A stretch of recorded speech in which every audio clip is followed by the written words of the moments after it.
is Real Kyper and Bourne on Sportsnet 590 The Fan.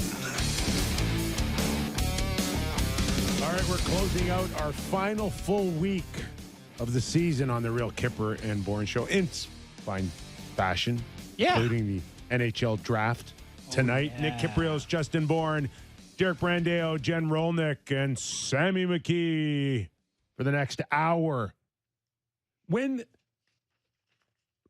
Okay, first of all, I woke up and I'm like, someone mentioned the NHL draft, and I'm like, it's not tonight. And it's like, oh, it's tonight. You're busy doing stuff. Was it always a midweek thing? No, it was a Friday and then a Saturday for the second day. You know what I heard? I heard that the NHL couldn't get enough hotel rooms in Nashville in June. It's like bachelorette parties and stuff in Nashville in June. That's why it's on a Wednesday night? Yeah, they're like, we can get weekday hotel rooms. It's a hot time for bachelorette parties and.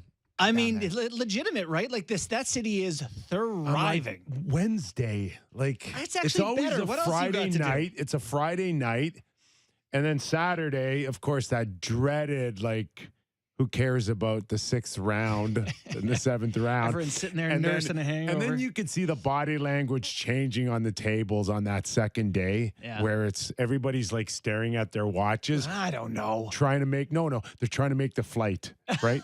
The last flight out. They're angry. How do they not know they're racing to the airport as soon as the draft's over? But yeah, strange one. Wednesday night.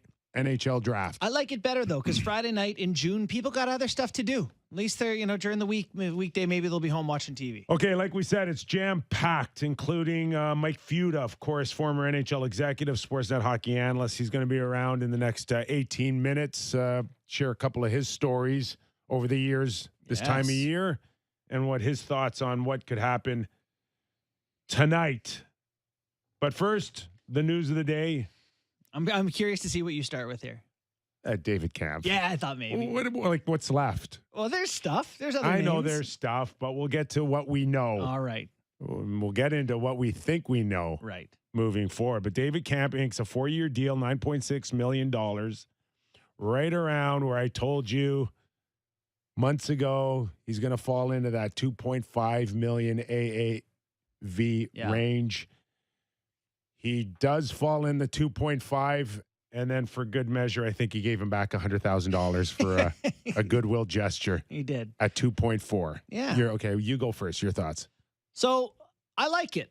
I just feel like for where this team is, you're trying not to take a step backward, and they have a lot of UFAs, a lot of guys who are going to be leaving. David Kampf played, if you actually break it down, he played the 6th most among Leafs forwards last year on a 111-point team. He's their top penalty-killing forward.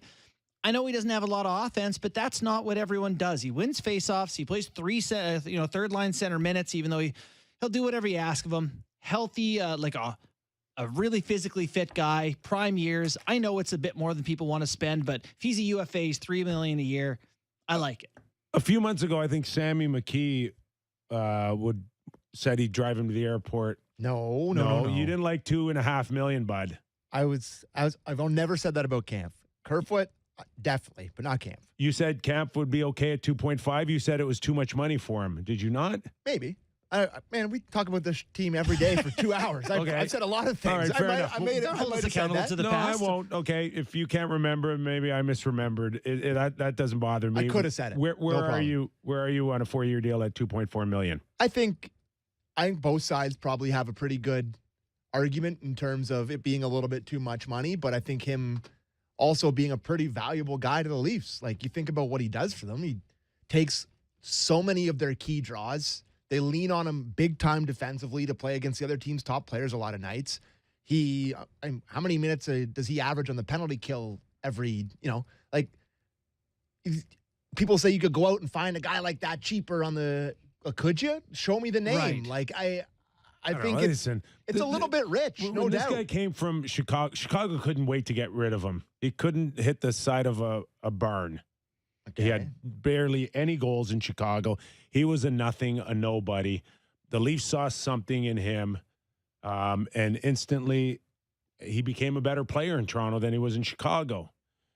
The theory is, could you do that again? And say what you will about Kyle Dubas. Yeah. He had a knack for doing that. For sure he did. So the question is that knack gone? Because now you're paying a premium price for a guy that still doesn't have a reputation to score. But if you have him slotted as your third line centerman, then okay, I get it. But your third line centerman can't score. Right. Yeah. So you don't like it?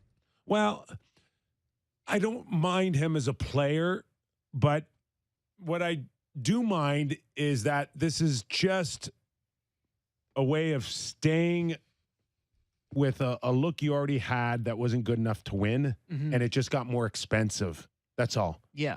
And I'll tell you another thing that it does. It puts the stamp on Ryan O'Reilly not coming back. He's done now. Oh, really? Oh, yeah. Yeah. Yeah, I can see that. That maybe a little bit of extra money that could have gone his way. Yeah, for sure. Like you're not signing Ryan O'Reilly Right. and then having David Kämpf be your fourth line centerman at $2.4 million. I've got this, And that in itself is a bad message to me that you went out of your way to get this proven guy, and there wasn't enough time for him at the end of the day. Yeah. And now he's just another guy that you spend a lot of assets on who's going to walk out the door for nothing. Yeah. For me, I really like a particular type of player. I really like your bottom six to have long players who can get in on the forecheck, turn pucks over, have some utility outside of just being out there, I guess. Kampf to me does something that makes the life easier of everyone else on the team. He eats a lot of the garbage for me. He eats a lot of the garbage minutes, good players, tough draws, PK. Someone's going to do good that. regular season player. He's been better in the playoffs, I think, than regular season. He got smoked He by got hit hard, but he Gudis, he was great. done. He didn't go away. I think that You want to win a playoff yeah. series with Kampf as your third line centerman? I think you can do it. I don't think you think you could do it, but they haven't done it. No, they certainly haven't. I mean, if that's the argument and you're talking about then get rid of everyone. No one's done it. So just get rid of Marner. They haven't done it. It's like you got to keep players you think are good. Okay, get rid of them. Get rid of Matthews. Start over. Okay, do it. Do it. You got to keep some players. The ones you like. You can't get rid of the whole team. You can't really get rid of everyone. Don't bring them all back. That's what they're doing right now. They're bringing them all back. There's a ton of openings. This team is going to look different in some way. I hope. Yes. I hope it's a drastically different way, but I don't know what yet. I just feel like there's a lot of people I see in my mentions being like, you want to have that spot filled up by someone coming up through your minors, developing, making league minimum. I agree. That'd be great. Who is that? Pontus can do what David Kämpf can do, because if you do, you're out of your mind. Yeah. It looked like Pontus was on his way to finding some type of role. That went sour. Yeah. The depth out of the Marlies has not helped the Toronto Maple Leafs the last 2 years. It's a problem now. It's a huge problem. And maybe that's just scratching the surface of why you had to go and give Kampf. And really, the 4 years bothers me.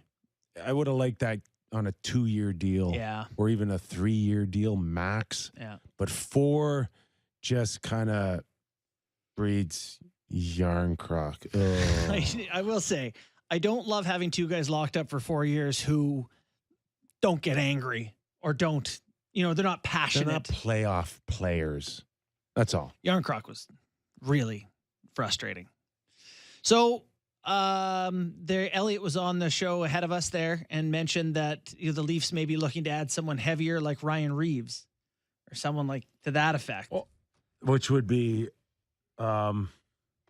so unlike the Leafs the last few years. I was like, are they allowed to do that? Are they allowed to have a big heavy I don't know. guy like that? I don't know. And I don't know. I'd be nervous about a guy like that who just loves sucking the oxygen out of a dressing room with, he loves his attention. He loves his. He's in the media a lot. Yeah. Give you that. And I don't know if that's necessarily a good thing for this team, this particular time. It'd be a welcome change from everyone else in the Leafs who hates the media. I'd enjoy that. Okay. Can I ask you which one of these free agent centers that the Leafs could have replaced Kampf with? Jonathan Taves?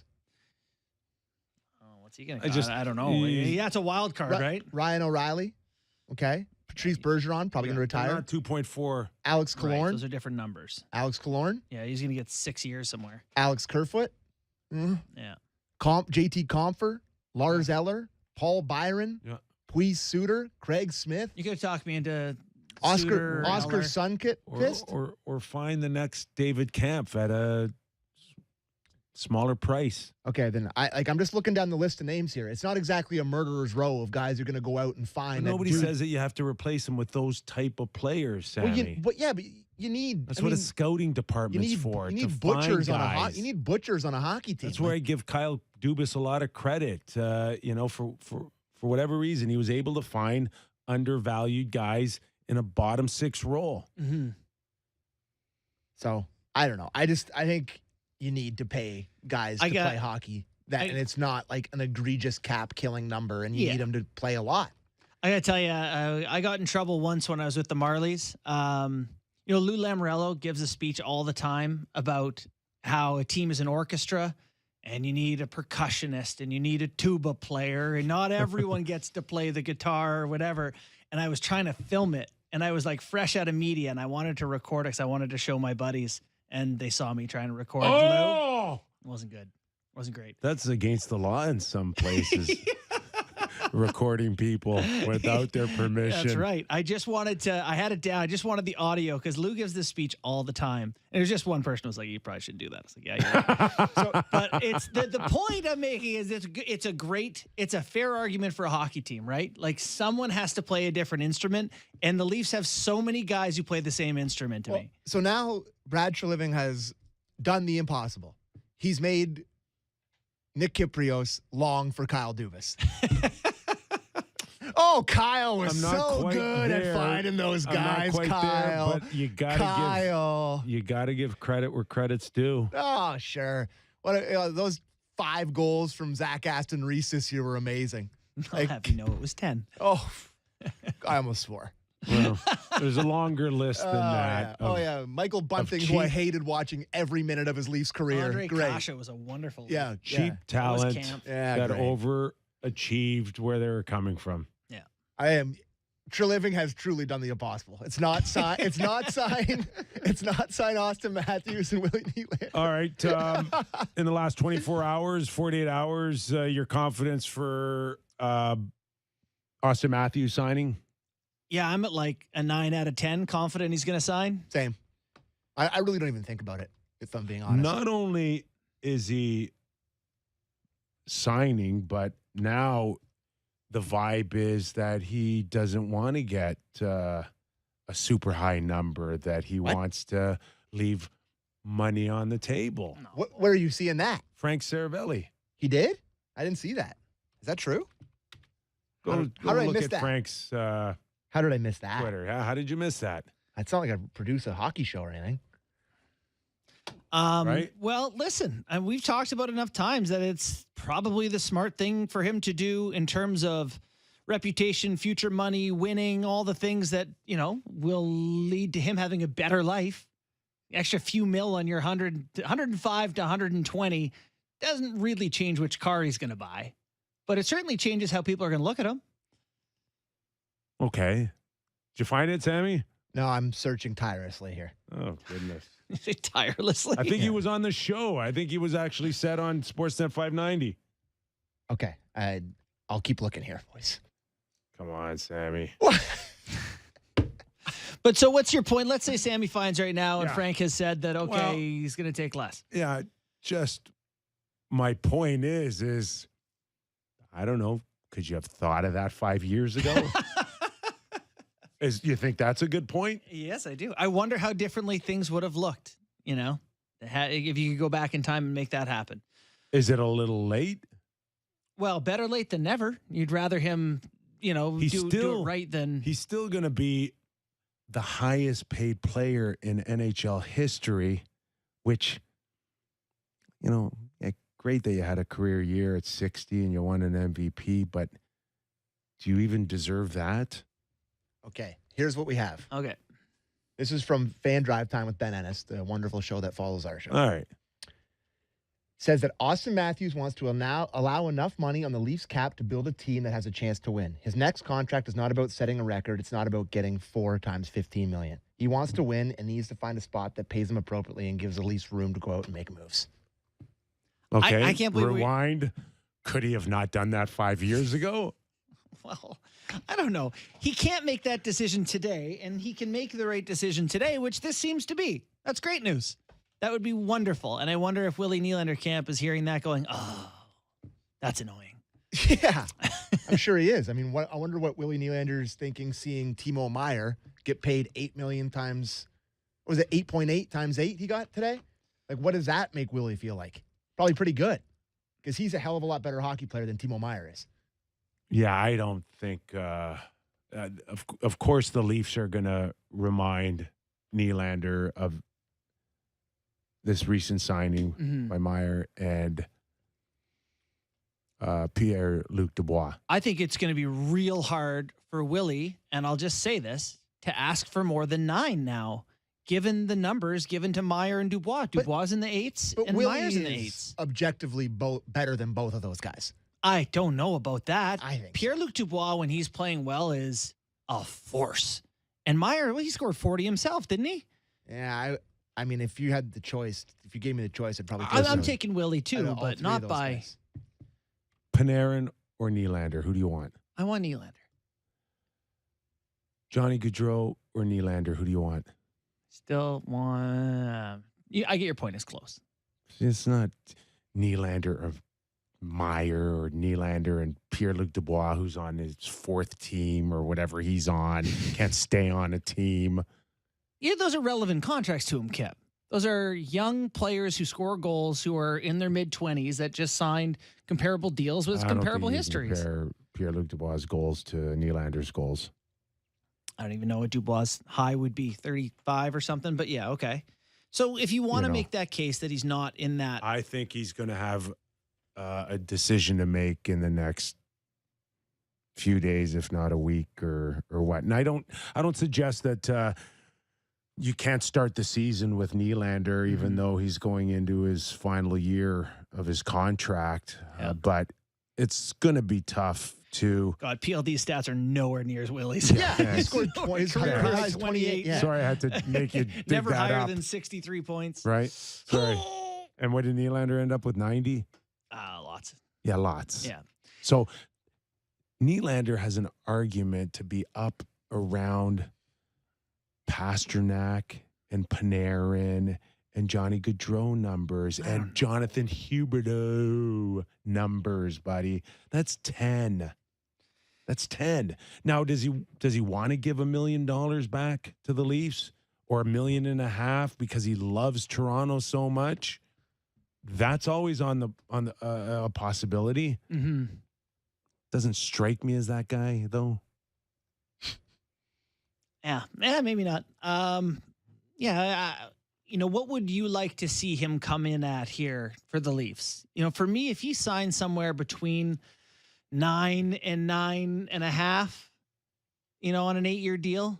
Here's my thing with Willie is I don't want to give him an 8-year deal. I would love to give Willie 5 years. Yeah, I think I'd actually pay more the to Leafs do would it. have a tough decision if they had to look at a bottom end Willie Nylander saying, I won't sign for anything less than 9. Yeah.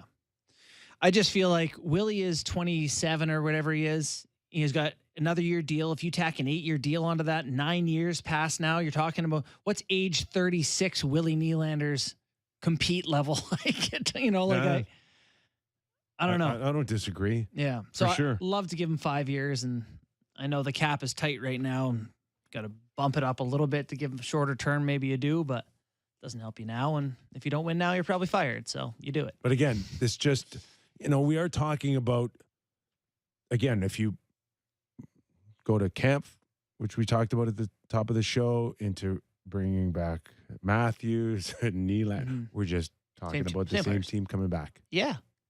It's a problem. I am on record as I want them to change something significantly. Yeah. I would like them to trade a core member.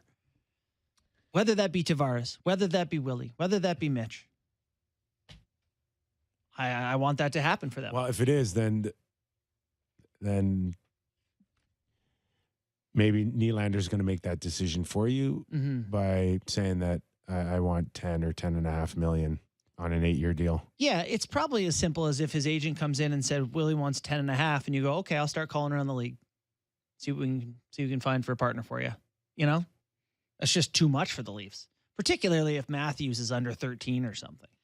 And we know that the cap is going up $1 million next year. Yes. Ooh. Not Kampf, going up this year. Kampf just ate it up. And one next year. You actually only paid Kampf $1.5 million, $1.4 million. So they're behind the 8 ball. Yeah. Doesn't look like Luke Schen's even in the mix right now to return. Really? I'm okay with that. See, you give Kampf 2.4, but you can't give Luke Schenn 2, 3, 2, 4. You can't. You'd rather them see them go that route? Listen, if I'd rather have given 2.4 million to Luke Schenn for 1 year, but Luke Schenn's going to want 3 or 4 years. Yeah. And that I don't agree with. Right. All right, let's welcome in Mike Futa. Futes, we've solved nothing in 21 minutes. How are you? And 2 weeks. I don't think anybody has, but no, I'm doing well. All right, let's start with you on the David Kampf bottom 6 signing at 2.4 million times 4. It's a number I saw months ago. I'm not sure if the Leafs thought that they were going to bring him back as a 3rd or 4th line centerman, depending on how Ryan O'Reilly played out. But this all but solidifies that Ryan O'Reilly won't be back if you're paying this type of money to Kampf, correct? It would appear that way, and that's too bad, because I think Ryan O'Reilly, and I know that's somebody that Tree really covets, and obviously I think he was a great fit, a great ad. And I still hope that was not dead in the rocks. But when you look at the term, and Kamp's, he's a good player. But it's not something you leave the room drooling about on a team that has some areas they've got to fill up. And again, I get back to the point that I just don't understand. I know you mentioned, I didn't hear you talk about like a guy like Schenner, who, and I talked to him about this because he just loves his time in Toronto, right? And he obviously was a huge effective pickup. And, we talked a little about what Gio had to do, and it was obvious, like Gio had about $60 million in the bank when he was able to take a pay cut to come back to his hometown, right? Whereas Schenner's last 4 deals, I believe, have been anywhere between $750 and $850. So to have the kind of effect he had in the playoffs, you can't blame him for wanting a little bit more. I don't know how far term guys would go out, but certainly his cap hit should be better. But that's where I just didn't understand the signing at the timing of it, when the dollars are so critical to restructuring this roster over the next few years, why a commitment was made to Connor Timmins. I don't know what it was. Is Bourne here today? I'm here, pal. Hey, Bourne, Timmins 1.4, wasn't it? 1.1 times 2 years. I'll check here. Whatever it was, he was deemed to be the 9th defenseman. Now I don't know, but if right now you're 1.1 short of being able to bring back Luke Schenn on this blue line, that's the kind of signing that just didn't make any sense. And no knocking, but at the timing of it, it just didn't have to happen either. He wasn't in their plans for the playoffs. He didn't play in the playoffs, and you clearly could see that Schenner was making the impact that you wanted at that time. So I just didn't understand the timing of putting any kind of draft monetary capital towards a player that you might need to, but he wasn't going anywhere. And now you've got guys that were effective pieces that might have to go elsewhere because that money's not available to use. I already see people being like, there's the Dubasites here who loved him, and now Tree Living's here, and they're like, yeah, okay, too much money for David Kampf.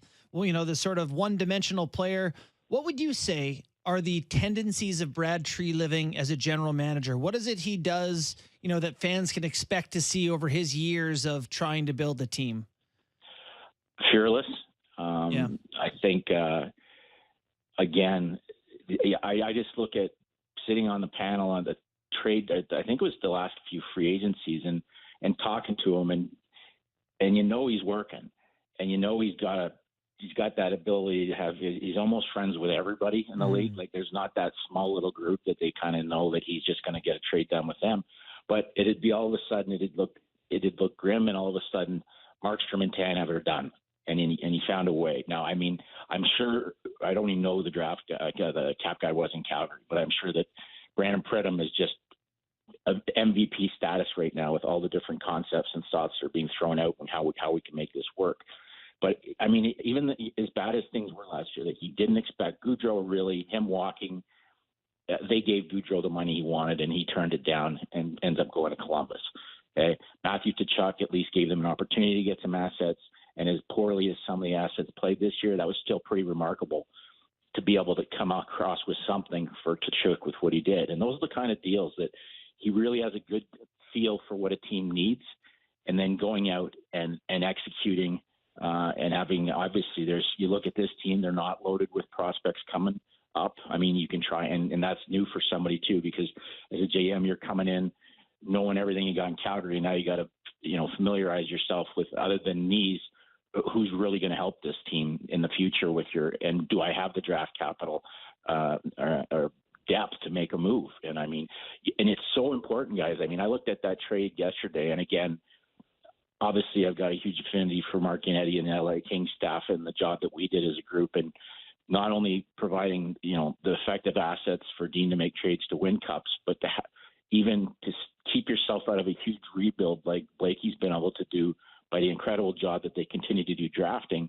And there's not room for everybody, but I mean, when we needed to make our push, we gave up Shannon, Wayne Simmons, Braden Shannon, Wayne Simmons, to get Mike Richards back. So you're getting back something exactly, as much as it kills a scout to give up the capital that you're giving up. And then you see yesterday or the day before, how they come up with the trade that a team's allowed to look at Kupari, Velarde, Iafallo, who are all very quality NHLers. And if Velarde ever breaks out, he's going to make them regret this one, because if he's got his head in the right spot, he's capable of scoring 60, 70 points a year. And Dubois comes back in as the pick. And I was surprised, because down the middle, he's bounced around a little bit. They've obviously done their homework on his character, but it also bounces down. Who's their second line center now? The kid they got out of Montreal. He's been playing so exceptionally well there that he now drops down a slot. Deneau, and he's been excellent. So you've got incredible center line depth. The one that surprised me there is, again, you have capital to make moves, but Sean Durzi is. I love Sean Durzi. I mean, we included him in the Jake Muzzin trade, but he's very few in the back to that right shot D that can play a power play, probably best suited on a second power play. But he's got that throwback dirt to him. Like, he's not quite Radko Gudas, but he sticks you. He gets in he's one of those guys that you kind of covet. So I was pretty surprised that he was moved out. But it's a different look altogether. But when now you look at the Leaf roster, and sort of getting back to Treliving, he really likes grit, right? And it would surprise me if somewhere out of this, and I mean, he always had it. Big Snot was Zadarov in the back. He had Luch up front. He tried to breathe life into Nick Ritchie. He wants Tanev. You've got guys you want to be hard to play against.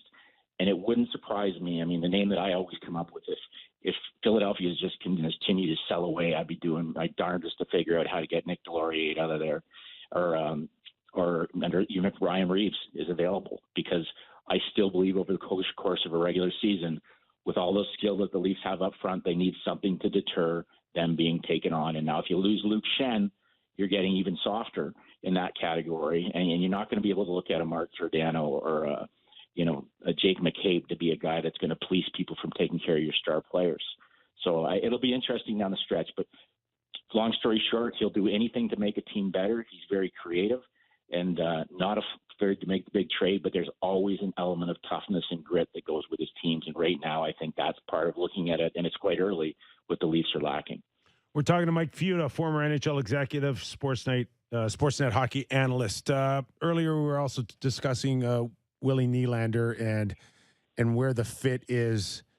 And no question, with Pierre-Luc Dubois going on a long-term deal at $8.5 million, not to compare him to Pierre-Luc Dubois in any way, but can the Leafs now look at the same type of thing and say, we've got you slotted at this price, and this is how we make it work. Do you see that falling into place, and do you see Willie Nylander accepting that? Well, the last time they did that, he did it home. I don't think there's too many young players. I mean, he obviously says all the right things about he wanted to be a Toronto Leaf, and clearly he was a very, very valuable piece last year. He was awesome. But you look at what Mitchie gets, and you look what Matthews will be getting, and I can just see his camp not looking for any type of discounts, and it's unfortunate because he's kind of got him in a place. Like, I always thought, looking at that situation, if there was one piece out of the core four that you were going to be like, obviously we talked before about my dream thought scenario with John Tavares, but like, obviously he's immovable.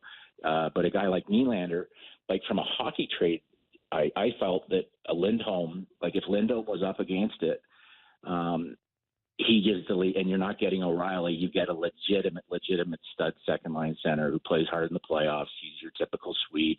You're looking at, and then if Willie's the piece you have to move out because he's going to expect to get $10 million, that's right. But if I'm Calgary, I'm terrified because why is Willie going to, unless like LA is not making any of those moves unless they've got Dubois at 8.5. That's why it took so long to announce the trade.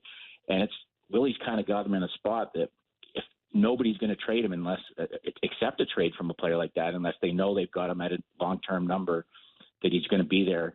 And they're not going to get egg on their face because they gave up a huge piece to get a guy that's only going to be there one year and then go to the UFA market. So it'll be interesting because it's easy to come up with a trade, but it's not easy to say that the place that a player like a Nylander is going to land is going to accept a long-term contract situation and sign it. So the trade makes sense. So it'll be funny. But I mean, I talked to Toffoli yesterday, and here's a guy that it made it quite clear he wanted to stay in Calgary, and with everything going on with the changes, I mean, I know for a fact he was offered there was never even a number offered to him. It was just the term that they didn't want to go more than 2 years.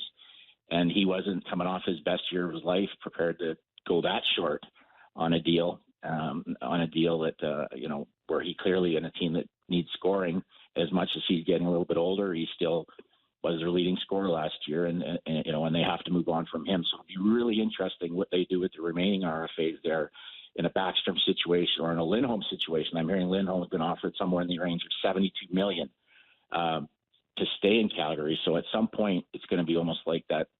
We're going to not drastically, but we're definitely going to overpay you to keep you because it's not going to look good on an organization that basically had a general manager who was doing a great job and very popular as he leave. And then they all said, okay, Daryl's just toxic. He's had a horrible year. If we don't get rid of Daryl, we're all going to leave. They get rid of Daryl, and now all the same guys have got, that was the reason, have found other reasons why they're considering not wanting to stay. So that's a tough one to get out of in a short period of time. But again, I know Toff's extremely happy that he's gone to a place where he's going to have great offensive guys around him and hopefully he can put up some numbers to get himself a bigger payday. But when you look back at Calgary, where they're at and not really having incredible amounts of young assets to come up and fill in, you're going to have some tough decisions over the next 5 days. So what do you think, Brad Treliving walking into, he knows Calgary's guys. There's Elias Lindholm, who'd be a great player, for a team to get, or Backlund. Like, would he have a relationship with Conroy where he could make a trade for one of those guys? And before you even answer that, they would have to free up cap space for a big guy like that. Do you think he'll approach John Tavares and gauge his interest in leaving to see if they can free up some sort of space for something bigger? Well, I think because he's fresh, and that's a great point. I think because he's fresh, he's not going to offend anybody. Do you know what I mean? Like, it's worth an ask. By going in and having that conversation, you're not breaking anybody's heart. Any promises made, like through the Dubas love and the, unless Shanny's made some promise to Tavares that's never going to happen, which I don't think that would be the case. But Brad is a straight shooter, and he's got that compassionate way of talking to a guy. Like, I know for a fact, talking to the Matthews, that it didn't take very long for Austin Matthews to have a real strong, shiny feeling about Treliving. And I've talked to and that's his ability. I mean, even from like talking to the Bobby Hastings of the world, the first time you're meeting, he's a very engaging guy. He's very intelligent. He's got a great sense of humor.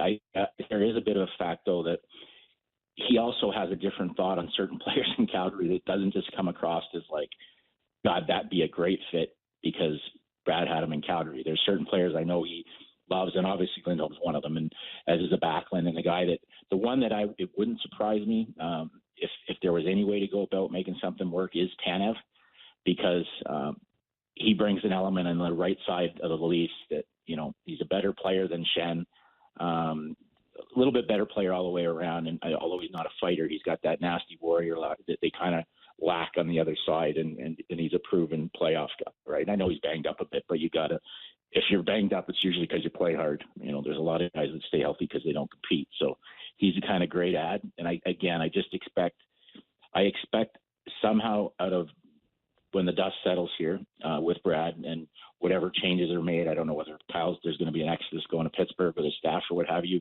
that there's going to be an element of grit added to this. And I truly expect Matthews to be signed long-term. I'd be shocked if anything was done with Mitch. And again, it's just that kind of internal grading of what do you do? Like if Nylander's giving you it's $10 million or nothing, that's going to be a hard one to chew on. And you guys probably know more than I. When I heard about this Karlsson deal, like the cap gymnastics that would have to go on for Karlsson to become a Leaf is just amazes me to think of how they could pull that off with the cap situation. And clearly the one factor that everybody knows about is it really appears that Jake Muzzin is not going to be playing hockey anymore, and that draft capital is going to be available for them in some capacity to use. So there's a little bit more than appears on paper, but still the magic that would be required to do something from that ilk. And the one that, guys, you can tell me better. I mean, I like Joseph Wall in the playoffs last year, but I'm a little surprised about the lack of talk around Matt Murray if there's complete faith in bringing him back for another run at it.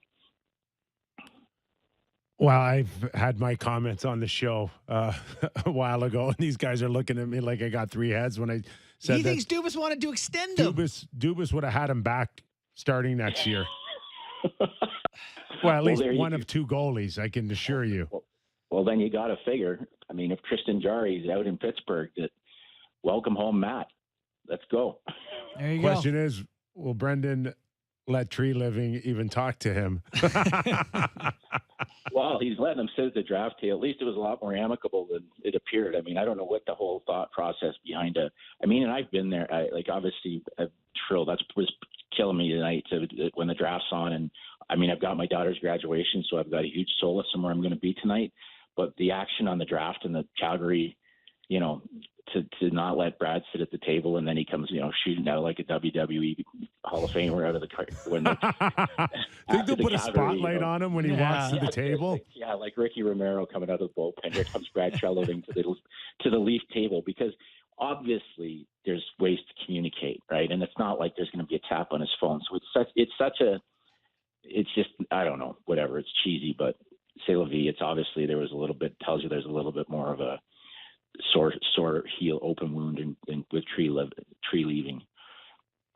See, I had more of a look of Major League when Charlie Sheen came out and they started blaring Wild Thing. What about a little Enter Sandman, Mariano Rivera coming in? You put a little tape on Tree's glasses there for the Ricky Vaughn. Ricky Vaughn. Go full Wild Thing. One more before we let you go. Are we going to see some teams shuffling the first round, their positioning? I think it's the best time of year for that, Kipper, and I've always thought, because people now, they're so all the gray area that's gone in trading a pick at the trade deadline is out of it, right? So now you've got your amateur list in front of you. You've got the exact where these teams are picking, instead of picking a team and giving them a great player for their first round pick and they go on a tear and the pick changes 10 spots. You now can sit with your analytics guys and your staff and say, okay, now we've got this piece we want to move. Prospect A is available at 7-hole or wherever. And it just takes all the gray area that's there for you at the trade deadline about not knowing the specific player that you're going to acquire.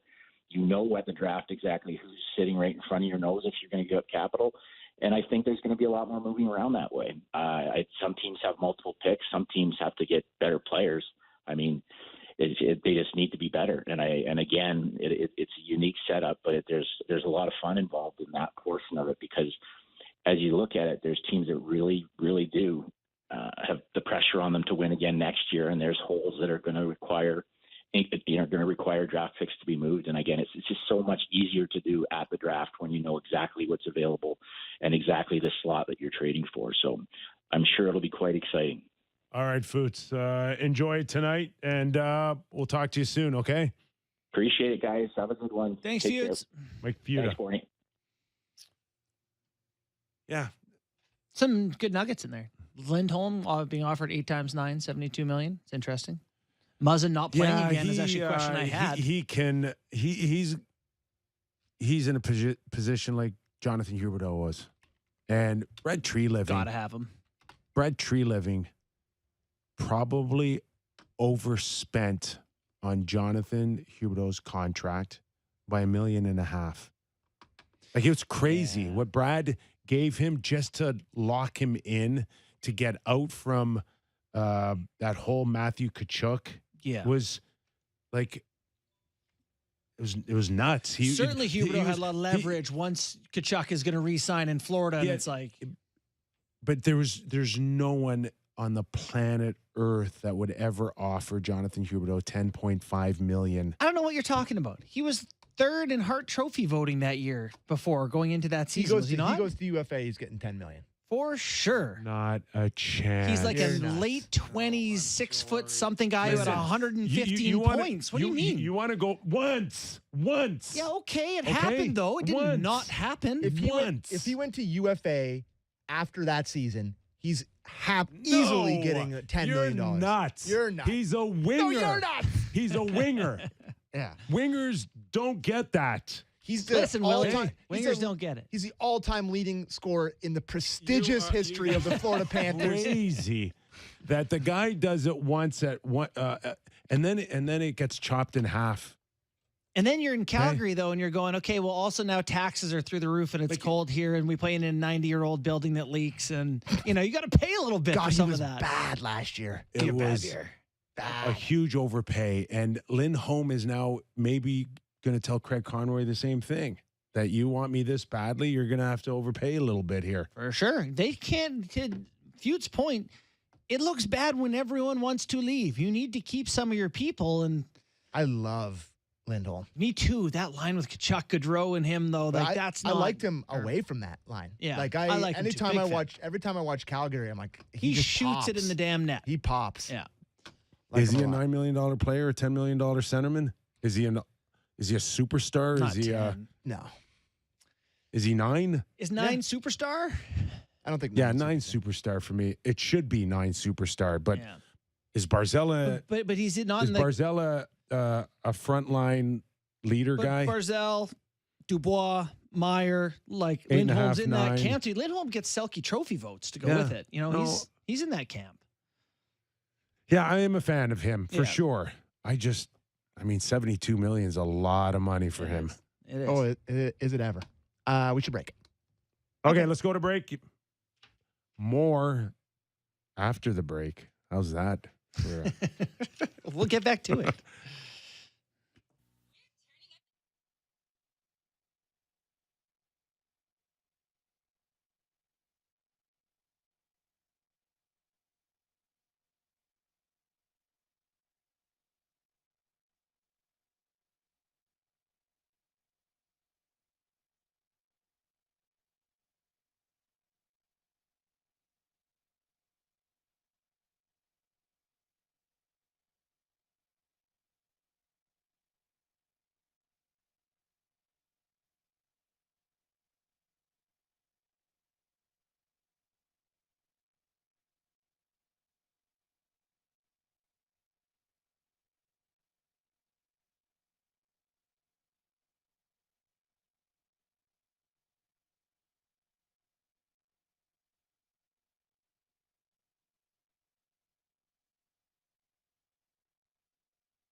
is Real Kyper and Bourne on Sportsnet 590 The Fan. All right, we're on the clock here, guys. Okay. What are we going to see tonight at the draft? Montreal picks 5th. Yeah. Frank also implied that maybe Mitchkov might be an interesting. They like him. In our, you can go on. You can find some odds on certain sites. Bet365. I wouldn't be against betting him going in the top 5. I don't know what that would pay. I don't know if you're going to get any odds on that. But That to me just would reek of, hey, a year, 2 years, 3 years, we'll wait. We have no intention of being good in the near future. So Yeah. you're one of the teams that could do that. Like, just the division. The Atlantic is so good next year. Montreal, if you're not going to compete and then, he's a year away after that, okay. I guess, is he going to be that much better than who you could get at that spot? I don't know. It seems like he has. There once upon a time, right? It was him, Bedard. Maybe a year ago that was the case. In other news, Tampa Bay sends Ross Colton to the Colorado Avalanche in hopes of replacing Landeskog. I don't know. Look at this move, though, for Colorado. They ship out small Alex Newhook. They get back 2 picks, 31 and 37. Then they use just the 37 to bring in Colton, who is a cap casualty in Tampa Bay, who is feisty and physical and scores. And I love Colton. That's a great pickup for me. I like him, too. I would have liked him in Toronto. Yeah. They wouldn't probably have done it to Toronto, I'm guessing. I don't know. But, boy, I really like that player. The sense is that they moved Colton out to take another run at signing Killorn? Killorn. Thank you. Really? Yeah. I just think Killorn's 33. I like Killorn, but you're going to have to give him a lot of years because he's UFA. Maybe not. He loves it there. Yeah. There's the tax thing. Yeah, he'll sign an 8-year, $850K per year contract. Then retire in 4 years. Yeah, that's what they'll do. They'll just, whatever. They've They get been away down with that road before. They get away with murder down there. Yeah, Do whatever they want. They do whatever they want. You're just ticked off that Kyle didn't think of it earlier. What do you mean? Well, if the Leafs would have put a few people on IR earlier. The tweet that Sammy and I got an internet fight about today, I was just saying that, like, the salary cap, the teams that were affected by it most when it suddenly flattened out right as they sort of needed cap space, the Leafs, Number one in Sam's mind and a lot of people's mind, it killed Tampa Bay. Like, they built a Stanley Cup contender they could have been a dynasty beyond the 2 years, but they had to get rid of Palat and Johnson and Pierre Joseph and Colton and, like any number of players here, Gord, Coleman, Gaudreau, they got murdered by the salary cap. Poor Tampa. Mistake I said was I said poor Tampa. And that my doesn't God. garner you My much heart- sympathy. my But he only heart focuses breaks on for one them. Kucherov, who My I don't heart know, breaks didn't for play a them. regular season game. Right. The same that, has happened was it Kane in Chicago and Stone in Vegas, and everyone does it. The Leafs have done it. It's The league started sniffing around when they did it with, what was that guy's name that scored no goals? The number 20, Riley something. Oh yeah, Riley Nash. But the thing is, their league's like, whoa. it's the guy who doesn't do anything? it's intentionally Gary's goons come misunderstanding to the the- point Ford Performance Center. that they have Tampa's amassed such a wealth of talent that they haven't got to keep because of the cap. Not to say that they do everything perfect, but they have really got hosed. Lucic, maybe back in Boston. No Bergeron, no Krejci, no Hall, no Foligno, but Lucic. Is Nick Ritchie unavailable? Jeez. I mean, this is going to come back to haunt me. They could go from the best regular season of all time to missing playoffs. They got the best goaltending performances ever from both goalies last year. Who I still don't believe in. No, still they may have. Did people Omar? improve He in won. He playoffs. won the Vezina, right? He did. Yeah. They're going to have they to have move to get one of them. forward or something. They got to move one goalie. They move a goalie. Minus 4 good forwards. Like, It doesn't sound like Orlov's going to resign there. really? Oh, really? This is the rock Toronto? eyebrow. That's what I'm trying to do. My rock eyebrow. I can't. Could do it. you? Could the Leafs find a way to, if they don't go down the path of re-signing Nylander, would you take a run at Orlov? Well, that's the thing, is that if you sign another big ticket, you got to move out a big ticket. So I just, you talked about, it's the same, it's the same, it's the same. Can we just be different? That's a game changer. That would change things. That would look change different. Yes. That would look much different.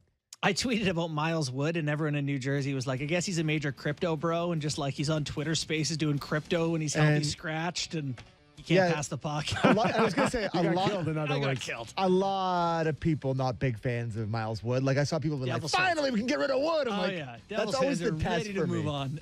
Always the test. Yeah. What's he make? He's not cheap. No, he's going to be a 3.5 or could be 4. I don't know what he'll make. He's Oh, all right, just like that 1 hour. Oh my gone. God. Come on, guys, Gonzo. slow it down. Remember when we we used should to have do got 2 to these hours? other deals You instead could of still camping it up for 20 minutes. easily go another hour. Yes. Yeah, but we won't. I Our got to thanks teach to Mike Futa, former NHL executive, does a terrific job on Sportsnet. Hey, listen, give us a rating and review if you get a chance. A thumbs up on YouTube. We're back tomorrow. Good news. Have a great night, everybody. Enjoy the draft.